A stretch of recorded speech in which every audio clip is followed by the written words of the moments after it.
The Independence Initiative came into existence in 1996 as a result of a perceived need in the area to address what was a serious problem of substance misuse. Our brief was to look at a different way of doing things, and having spoken to the client groups that had been here, we identified that the need was to meet the individual aspirations of all those different people, and the only way to do that was on a one-to-one basis.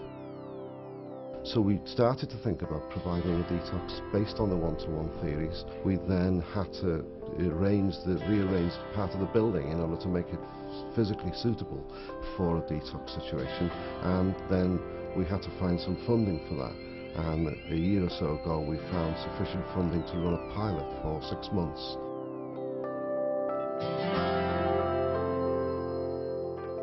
Clients are identified as being correct for this project by their key worker, who does their action plan and their regular review, and when they're deemed to be ready and the client considers it to be right for them, then they're booked in.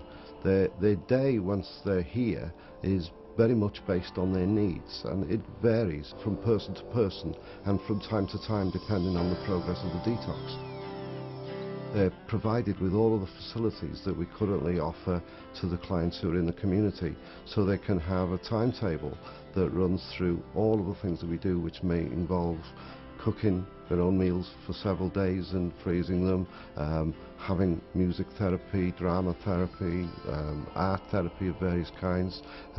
They can continue with any courses that they're involved in if they feel up to it, and they also have treatments which might involve aromatherapy or anything that they might choose really that suits them to help them get through it. Everything that takes place here is driven by the client's need. It's negotiated and agreed with the client in advance whenever possible, and the client has the right to say, even though I chose this, I'd like to stop it or I'd like not to do it.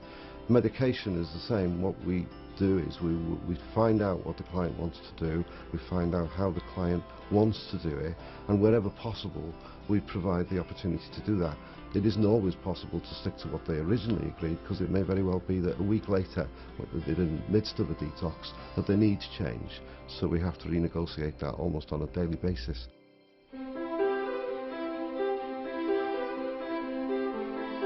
The history of people detoxing is based on the fact that they do it in a group situation, and that is for economic reasons. The unit cost appears to be better if you have a group of people.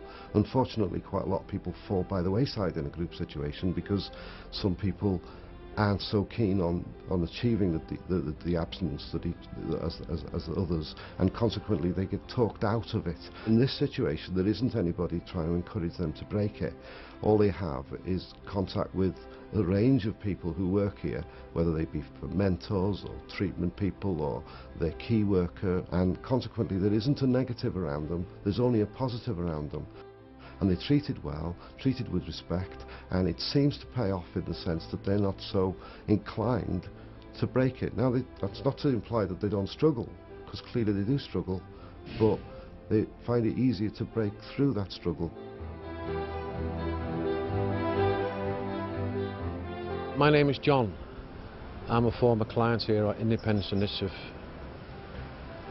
Independence Initiative helped me move on with my life after drugs.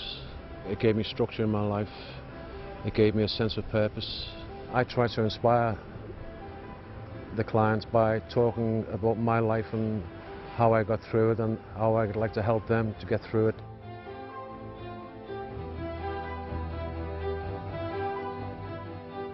Thanks for coming in today, Stephen. Obviously today's meeting is just a review process of where your action plan's up to date. Obviously you've just completed our one-to-one detox and are now on the re-entry programme. I do feel like I was blind and I was just numbing myself, but now I can see. I feel alive inside, whereas I used to feel dead inside.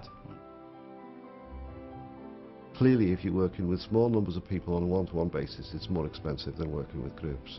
However, if you can demonstrate that it's more successful than working with groups, then you could ask a funder to pay more because they're not going to have to detox the person again and again. We're now able to offer our client group a continuous process rather than the detox being an event.